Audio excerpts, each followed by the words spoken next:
নমস্কাৰ ছাত্ৰ ছাত্ৰীসকল মই কাজল কুসুম দেৱী আজি মই তোমালোকৰ সৈতে আলোচনা কৰিম অষ্টম শ্ৰেণীৰ সমাজ বিজ্ঞানৰ ভূগোল খণ্ডৰ পৰা এটি নতুন পাঠটোৰ নাম হ'ল ভূগোল বিজ্ঞান অধ্যয়নত প্ৰযুক্তিৰ প্ৰয়োগ এই পাঠটোৰ পৰা আমি অংশ 1 আজি আলোচনা কৰিম আজিৰ এই অংশটো তোমালোকে কি জানিব পাৰিবা চোৱা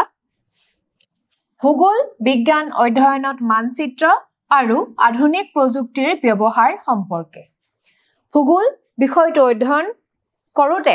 মানচিত্ৰৰ কি ধৰণে ব্যৱহাৰ হয় আৰু আধুনিক প্ৰযুক্তি সমূহৰ কি ধৰণে ব্যৱহাৰ হয় এই সম্পৰ্কে আমি আজিৰ ভিডিঅটোত আলোচনা কৰিম এতিয়া আমি আজি প্ৰথমটো বিষয়লৈ আগবাঢ়ো ভূগোল অধ্যয়নৰ আহিলা ভূগোল বিজ্ঞান বিষয়টো অধ্যয়ন কৰোতে বিভিন্ন ধৰণৰ আহিলাৰ প্ৰয়োজন হয় সেই আহিলাসমূহনো কি চোৱা ভূগোল অধ্যয়নৰ আহিলা Tools for Study of Geography ভূগোল অধ্যয়নৰ বাবে আমি বিভিন্ন সঁজুলি ব্যৱহাৰ কৰোঁ তাৰ ভিতৰত চোৱা প্ৰথমতে মানচিত্ৰ এটা মানচিত্ৰ কি মানচিত্ৰ হৈছে স্কেলৰ সহায় লৈ এক নিৰ্দিষ্ট জোখত এখন ঠাই সৰু কৰি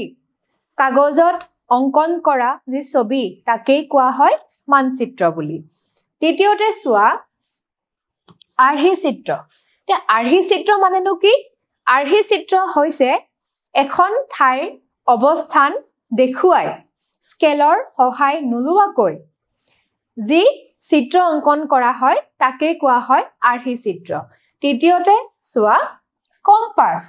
এই কম্পাছ হৈছে এটা যন্ত্ৰ যাৰ সহায়ত দিশ নিৰ্ণয় কৰা হয় চতুৰ্থতে চোৱা নক্সা হৈছে কোনো এখন ঠাইৰ স্থান বা পথ নিৰ্ণয় কৰা চিত্ৰ বা তালিকা গতিকে আমি ভূগোল বিষয়টো অধ্যয়ন কৰোতে এই সমূহ সঁজুলিৰ ব্যৱহাৰ কৰোঁ এতিয়া চোৱা ইয়াত দেখুওৱা হৈছে প্ৰথমতে কম্পাছ এইটো হ'ল কম্পাছ এই কম্পাছৰ সহায়ত চোৱা দিশ নিৰ্ণয় কৰা হয় উত্তৰ অংশ এইটো হ'ল দক্ষিণ অংশ এফালে হ'ল পূব অংশ আৰু এইফালে পশ্চিম অংশ গতিকে কম্পাছৰ সহায়ত দিশ নিৰ্ণয় কৰা হয় দ্বিতীয়তে চোৱা দিয়া আছে আৰ্হি চিত্ৰ ইয়াতে এখন নিৰ্দিষ্ট ঠাইৰ চিত্ৰ দেখুওৱা হৈছে ইয়াত কোনো ধৰণৰ স্কেলৰ প্ৰয়োগ হোৱা নাই ইয়াতে নগৰ অঞ্চলৰ বসতিৰ এখন আৰ্হি চিত্ৰ দেখুওৱা হৈছে য'ত চোৱা ইয়াতে এটা নদী বৈ গৈছে হয়নে আৰু এইটো মূল পথৰ আশে-পাশে চোৱা মানুহৰ বসতিবোৰ গতিকে এই ধৰণে ইয়াত আৰ্হি চিত্ৰ দেখুওৱা হৈছে ঠিক তেনেকৈ চোৱা এইখন এখন মানচিত্ৰ য'ত স্কেলৰ সহায় লৈ ঠাইসমূহৰ জোখ নিৰ্দিষ্ট অনুপাতত সৰু কৰি ইয়াক অংকন কৰা হয় আৰু চতুৰ্থতে চোৱা নক্সা ইয়াত এখন ঠাইৰ চোৱা পথসমূহৰ দিশ নিৰ্ণয় কৰা হৈছে হয়নে পথ বা স্থানবোৰ ক'ত কেনেকৈ গৈছে সেয়া দেখুওৱা হৈছে ভূগোল বিজ্ঞান অধ্যয়নত এই সঁজুলিসমূহৰ ব্যাপকভাৱে প্ৰয়োগ হোৱা দেখা যায় ভূপৃষ্ঠৰ সকলোবোৰ উপাদান এবাৰতে একেলগে চাব পৰাটো সম্ভৱ নহয় একমাত্ৰ মানচিত্ৰ এখনতহে এই কাম কিছু পৰিমাণে সম্ভৱ হ'ব পাৰে এটা ভূপৃষ্ঠত যিমান উপাদান আছে প্ৰাকৃতিক উপাদান মানৱসৃষ্ট উপাদান যিসমূহ আমাৰ দেশ আছে সেই সকলোবোৰ দেশকে একেলগে চাব পৰাটো সকলোবোৰ উপাদানকে একেলগে চাব পৰাটো সম্ভৱপৰ নহয় এয়া সম্ভৱ হয় কেতিয়া এখন মানচিত্ৰৰ সহায়তহে সম্ভৱ হয় কাৰণ চোৱা মানচিত্ৰৰ সহায়ত কি কৰিব পাৰি দুখন ঠাইৰ মাজৰ দূৰত্ব সম্পৰ্কে জানিব পাৰি তাৰ উপৰিও আমাৰ পৃথিৱীত বা ভূপৃষ্ঠত থকা বিভিন্ন অৱয়ৱবোৰ যেনে পৰ্বত পাহাৰ মালভূমি মৰুভূমি মহাদেশ দেশ ৰাজ্য জিলা মহকুমা নগৰ চহৰ গাঁও এইসমূহ সম্পৰ্কে আমি মানচিত্ৰৰ পৰা জানিব পাৰোঁ তাৰ উপৰিও কোনো এটা অঞ্চলৰ বিদ্যালয় ৰাস্তা ঘাট দলং এইসমূহৰ উপৰিও পুলিচ ষ্টেচন আন বিভিন্ন উপাদানসমূহৰ বিষয়ে আমি মানচিত্ৰৰ পৰাহে বিতংকৈ জানিব পাৰোঁ গতিকে মানচিত্ৰ এখনতহে আমি সকলোবোৰ তথ্য একেলগে চাব পৰাটো সম্ভৱপৰ হয় মানচিত্ৰ এখনত ভূপৃষ্ঠ বা ইয়াৰ যিকোনো অংশৰ প্ৰাকৃতিক আৰু মানৱসৃষ্ট উপাদানবোৰ উপস্থাপন কৰি অধ্যয়ন কৰিব পাৰি কোনো এখন ঠাই বা দেশৰ প্ৰকৃত ক্ষেত্ৰফল এখন সৰু কাগজত দেখুৱাব নোৱাৰি এটা চোৱা এখন মানচিত্ৰৰ সহায়তহে আমি কি কৰিব পাৰো ভূপৃষ্ঠ আৰু ইয়াৰ বিভিন্ন উপাদানবোৰ ভূপৃষ্ঠত থকা প্ৰাকৃতিক মানৱসৃষ্ট উপাদানবোৰ আমি অধ্যয়ন কৰিবলৈ পাৰো আৰু এখন ঠাই কাগজত সৰু কৰি অকাটো সম্ভৱ নহয় হয়নে ইয়াৰ সৰু কৰিবৰ কাৰণে কিছুমান বিশেষ কৌশল অৱলম্বন কৰা হয় এতিয়া চোৱা গতিকে এখন কাগজ বা সমতল পৃষ্ঠত ঠাই বা দেশৰ মানচিত্ৰ আঁকিবলৈ এটি কৌশল অৱলম্বন কৰা হয় এতিয়া এখন সমতল পৃষ্ঠৰ ক্ষেত্ৰফল বা এখন সমতল পৃষ্ঠই কিমান ঠাই আগুৰি আছে তাক এখন সৰু কাগজত অকাটো সম্ভৱ নহয় হেতু আঁকিবৰ কাৰণে কি কৰা হয় বিভিন্ন পদ্ধতি বিভিন্ন কৌশল অৱলম্বন কৰা হয় সেই কৌশলসমূহৰ বিষয়ে আমি অধ্যয়ন কৰিম মানচিত্ৰ অংকন কৰিবলগীয়া ঠাইখনৰ আকাৰ এটি বিশেষ অনুপাতত সৰু কৰি লোৱা হয় যেটো অনুপাতত পৃথিৱীৰ উপৰিভাগৰ বিভিন্ন ঠাইৰ মাজৰ প্ৰকৃত দূৰত্বক কম কৰি লোৱা হয় তাকে মানচিত্ৰ বিদ্যা কাৰ্টোগ্ৰাফিত কি বুলি কোৱা হয় স্কেল বা মাপনি বুলি কোৱা হয় এতিয়া মানচিত্ৰ আমি যিখন ঠাই অংকন কৰিম সেই ঠাইখনৰ কি কৰা হয় আকাৰ নিৰ্দিষ্ট অনুপাতত সৰু কৰি লোৱা হয় এইদৰে এই যে মানচিত্ৰৰ আকাৰ যেটো প্ৰকৃত দূৰত্ব ঠাইখনৰ প্ৰকৃত যেটো ক্ষেত্ৰফল তাক সৰু কৰি লোৱা হয় যি অনুপাতত সৰু কৰি লোৱা হয় তাকে কি বুলি কয় স্কেল বা মাপনি বুলি কোৱা হয় অৰ্থাৎ মানচিত্ৰত থকা এখন ঠাই আৰু প্ৰকৃততে সেই ঠাইখনৰ কি হয় ক্ষেত্ৰফল বেলেগ হয় গতিকে ইয়াক এক নিৰ্দিষ্ট অনুপাতত সৰু কৰি লোৱা হয় তেতিয়াহে কাগজত আঁকিবলৈ সম্ভৱ হয় গতিকে এই যে সৰু কৰি লোৱা হয় এক নিৰ্দিষ্ট অনুপাতত বিভিন্ন ঠাইৰ মাজৰ দূৰত্বৰ অনুপাতক তাক কি বুলি কোৱা হয় স্কেল বা মাপনি বুলি কোৱা হয় অৰ্থাৎ মানচিত্ৰৰ দুখন ঠাইৰ দূৰত্ব আৰু ভূপৃষ্ঠত সেই একে ঠাই দুখনৰ দূৰত্ব কি কৰি লোৱা হয় যেটো প্ৰকৃত দূৰত্ব তাক সৰু কৰি লোৱা হয় আৰু এই টুকে কি বুলি কোৱা হয় স্কেল বা মাপনি বুলি কোৱা হয় এতিয়া আমি আলোচনা কৰিম স্কেল বা মাপনি নো কি সোৱা স্কেল ইয়াক কি বুলি কোৱা হয় মাপনি বুলিও কোৱা হয় তোমালোকে মনত ৰাখিবা মানচিত্ৰত দুখন ঠাইৰ মাজৰ দূৰত্ব আৰু ভূপৃষ্ঠত সেই একে ঠাই দুখনৰ মাজৰ দূৰত্ব অনুপাতকে স্কেল বা মাপনি বোলে ইতিমধ্যে মই আলোচনা কৰিলো যে মানচিত্ৰত দুখন ঠাইৰ মাজৰ যি দূৰত্ব দেখুওৱা হয় আৰু ভূপৃষ্ঠত সেই একে ঠাই দুখনৰ মাজৰ যি প্ৰকৃত দূৰত্ব তাক সৰু কৰি লোৱা হয় যেটো অনুপাতত ইয়াক সৰু কৰি লোৱা হয় তাকে কি বোলে স্কেল বা মাপনি বুলি কোৱা হয় মানচিত্ৰ অংকনৰ ক্ষেত্ৰত স্কেল অপৰিহাৰ্য এটা মানচিত্ৰ অংকন কৰোতে স্কেল অপৰিহাৰ্য এটা স্কেল কি অপৰিহাৰ্য কাৰণ এই স্কেল বা মাপনিৰ সহায়তে কি কৰিব পাৰি এখন ঠাইয়ে কিমান মাটিকালি ভূপৃষ্ঠৰ আগুৰি আছে তাক আমি নিৰ্ণয় কৰিব পাৰো বা দুখন ঠাইৰ মাজৰ প্ৰকৃত দূৰত্ব কিমান হেয়াও আমি স্কেলৰ সহায়ত উলিয়াব পাৰো গতিকে স্কেল বা মাপনি অতিকৈ প্ৰয়োজনীয় বা গুৰুত্বপূৰ্ণ স্কেল নথকা চিত্ৰক মানচিত্ৰ নুবুলি আৰ্হি চিত্ৰ স্কেটচ বুলি কোৱা হয় আমি প্ৰথমতেই আলোচনা কৰিছিলো আৰ্হি চিত্ৰ কি আৰ্হি চিত্ৰত স্কেলৰ সহায় লোৱা নহয় গতিকে কি হয় আৰ্হি চিত্ৰত কোনো ধৰণৰ স্কেলৰ প্ৰয়োজন নহয় আকৌ মানচিত্ৰত কি কৰা হয় স্কেলৰ সহায় লোৱা হয় এতিয়া চোৱা মানচিত্ৰ অংকনত ব্যৱহাৰ হোৱা স্কেল তিনি প্ৰকাৰৰ তা মানচিত্ৰ অংকন কৰোতে আমি তিনি প্ৰকাৰৰ স্কেল বা মাপনি ব্যৱহাৰ কৰো সেই সমূহনো কি চোৱা প্ৰথমটো হল ভাষা বা উক্তিৰ স্কেল দ্বিতীয়তে হল নিৰূপক ভগ্নাংশৰ স্কেল তৃতীয়তে হল ৰৈখিক স্কেল আমি এতিয়া এই তিনিটা ভাগ আলোচনা কৰিম প্ৰথমতে আমি আলোচনা কৰিম ভাষা বা উক্তিৰ স্কেল নো কি এতিয়া ভাষা বা উক্তিৰ স্কেল হৈছে মানচিত্ৰৰ দুখন ঠাইৰ মাজৰ দূৰত্ব আৰু ভূপৃষ্ঠত সেই একে ঠাই দুখনৰ মাজৰ প্ৰকৃত দূৰত্ব ভাষাৰ সহায়ত প্ৰকাশ কৰা হয় আৰু ইয়াকে কি বুলি কোৱা হয় ভাষা বা উক্তিৰ স্কেল বুলি কোৱা হয় চোৱা ভাষা বা উক্তিৰ স্কেল স্কেল অফ ষ্টেটমেন্ট এইবিধ স্কেল ভাষা বা শব্দৰে প্ৰকাশ কৰা হয় যেনে উদাহৰণ দিছে চোৱা 1 সেন্টিমিটাৰ সমান 10 কিলোমিটাৰ এই স্কেলত ভাষা বা উক্তিৰ স্কেলত কিহত প্ৰকাশ কৰা হয় এইবিধ স্কেল ভাষা বা শব্দত প্ৰকাশ কৰা হয় উদাহৰণ দিয়া আছে চোৱা 1 সেন্টিমিটাৰ সমান 10 কিলোমিটাৰ অৰ্থাৎ মানচিত্ৰত দুখন ঠাইৰ মাজৰ 1 সেন্টিমিটাৰ দূৰত্বই আসলতে ভূপৃষ্ঠত সেই দুখন ঠাইৰ মাজৰ প্ৰকৃত দূৰত্ব কিমান 10 কিলোমিটাৰ গতিকে ইয়াক এই ধৰণে দেখুওৱা হয় ৰৈখিক স্কেলত অৰ্থাৎ চোৱা মানচিত্ৰত দুখন ঠাইৰ মাজৰ 1 সেন্টিমিটাৰ দূৰত্ব ভূপৃষ্ঠত সেই দুখন ঠাইৰ মাজৰ 10 কিলোমিটাৰ দূৰত্বৰ সমান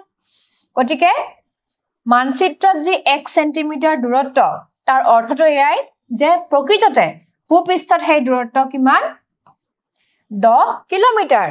এতিয়া তোমালোকে চোৱা কাষত ভাষা বা উক্তিৰ স্কেল এডাল দেখুওৱা হৈছে এই ধৰণৰ ভাষা বা উক্তিৰ স্কেল এবাৰ আমি আলোচনা কৰিম নিৰূপক ভগ্নাংশৰ স্কেল নুকি নিৰূপক ভগ্নাংশৰ স্কেল মানে হৈছে মানচিত্ৰত দুখন ঠাইৰ মাজৰ দূৰত্ব আৰু ভূপৃষ্ঠত সেই একে ঠাই দুখনৰ মাজৰ দূৰত্বৰ অনুপাতক এক বিশেষ ভগ্নাংশৰ সহায়ত প্ৰকাশ কৰা হয় আৰু ইয়াকে কি বুলি কোৱা হয় নিৰূপক ভগ্নাংশৰ স্কেল বুলি কোৱা হয় চোৱা নিৰূপক ভগ্নাংশৰ স্কেল ৰিপ্ৰেজেন্টেটিভ ফ্ৰেকশন এইবিধ স্কেল এবিধ বিশেষ ভগ্নাংশত প্ৰকাশ কৰা হয় এটা উদাহৰণ দিয়া আছে চোৱা 1:25,000 বা 25,000 ভাগৰ 1 ইয়াক এই ধৰণেও লিখা হয় 25,000 ভাগৰ 1 হয়নে এতিয়া চোৱা ইয়াত ভগ্নাংশটোৰ লব একে অৰ্থাৎ এই 1টো হল লব এই লব একে মানচিত্ৰৰ 1 একক দূৰত্ব বুজাইছে আৰু হৰ 25,000 এটো যে 25,000 এটো হল হৰ আৰু ই কি বুজাইছে ভূপৃষ্ঠত প্ৰকৃত দূৰত্ব 25,000 একক বুজাইছে গতিকে এই নিৰূপক ভগ্নাংশৰ স্কেল এক বিশেষ ভগ্নাংশত প্ৰকাশ কৰা হয় আৰু ইয়াত উদাহৰণ যে দিয়া আছে 25 ভাগৰ 1 অৰ্থাৎ এই লব যেটো 1 আছে একে বুজাইছে কিমান মানচিত্ৰত ঠাই দুখনৰ দূৰত্ব মানে 1 একক আৰু তলত যে হৰ দিয়া আছে 25,000 মানে হৈছে ভূপৃষ্ঠত সেই ঠাই দুখনৰ প্ৰকৃত দূৰত্ব কিমান 25,000 একক এইবিধ স্কেলত কি হয় কোনো ধৰণৰ একক যেনে সেন্টিমিটাৰ মিটাৰ ইঞ্চি কিলোমিটাৰ এইসমূহ ব্যৱহাৰ কৰা নহয় এইসমূহ ভগ্নাংশত সেইকাৰণে প্ৰকাশ কৰা হয় আৰু এই নিৰূপক স্কেলত লব সদায় 1 লবৰ মান 1 সেইকাৰণে হৰৰ সহায়তহে মাপনি কি কৰা হয় নিৰ্ণয় কৰা হয় এইবিধ স্কেলত দূৰত্বৰ কোনো একক ব্যৱহাৰ নহয় মই যে কলো তোমালোকক দূৰত্বৰ একক যেনে সেন্টিমিটাৰ মিটাৰ কিলোমিটাৰ এইসমূহ ইয়াত ব্যৱহাৰ কৰা নহয় পৃথিৱীৰ বিভিন্ন ঠাইত দূৰত্বৰ একক বেলেগ বেলেগ হোৱা বাবে একক নোহোৱা অনুপাত বা ভগ্নাংশত এই স্কেল প্ৰকাশ কৰা হয় এতিয়া এইবিধ স্কেলত যে একক ব্যৱহাৰ কৰা নহয় তাৰ কাৰণ কি কাৰণ পৃথিৱীৰ সকলো স্থানতে দূৰত্বৰ একক বেলেগ বেলেগ গতিকে ইয়াত একক নিৰ্দিষ্টকৈ ব্যৱহাৰ কৰা নহয় পৃথিৱীৰ যিকোনো ঠাইত যিকোনো এককত ইয়াক ব্যৱহাৰ কৰিব পাৰি বাবে এই মাপনি অতি বহুলভাৱে ব্যৱহাৰ কৰা হয় যিহেতুকে পৃথিৱীৰ যিকোনো ঠাইত যিকোনো এককক এই নিৰূপক ভগ্নাংশৰ স্কেল ব্যৱহাৰ কৰিব পাৰি গতিকে ইয়াৰ ব্যৱহাৰ বহুলভাৱে হোৱা দেখা যায় নিশ্চয় তোমালোকে বুজিব পাৰিছা এইবাৰ আমি আলোচনা কৰিম ৰৈখিক স্কেল এটা ৰৈখিক স্কেল মানেনো কি ৰৈখিক স্কেল হৈছে মানচিত্ৰত দুখন ঠাইৰ মাজৰ দূৰত্ব আৰু ভূপৃষ্ঠত সেই একে ঠাই দুখনৰ মাজৰ দূৰত্ব যেতিয়া সৰলৰেখাৰ সহায়ত প্ৰকাশ কৰা হয় তাক কোৱা হয় ৰৈখিক স্কেল বুলি চোৱা ৰৈখিক স্কেল ইংৰাজীত কোৱা হয় গ্ৰাফিকেল স্কেল এইবিধ স্কেল সৰলৰেখাৰ সহায়ত প্ৰকাশ কৰা হয় এই ৰেখাৰে মানচিত্ৰৰ দুখন ঠাইৰ মাজৰ দূৰত্ব আৰু ভূপৃষ্ঠত সেই ঠাই দুখনৰ মাজৰ দূৰত্বৰ জোখ দেখুৱাই দিয়া হয় গতিকে এইবিধ স্কেলত ৰৈখিক স্কেলত কি কৰা হয় সৰলৰেখাৰ সহায়ত মানচিত্ৰৰ দুখন ঠাইৰ মাজৰ দূৰত্ব আৰু ভূপৃষ্ঠত সেই একে ঠাই দুখনৰ মাজৰ দূৰত্ব প্ৰকাশ কৰা হয় আৰু প্ৰকাশ কৰা হয় সৰল ৰেখাৰ মাধ্যমেৰে এতিয়া চোৱা দুডাল সমান্তৰাল আনুভূমিক সৰল ৰেখা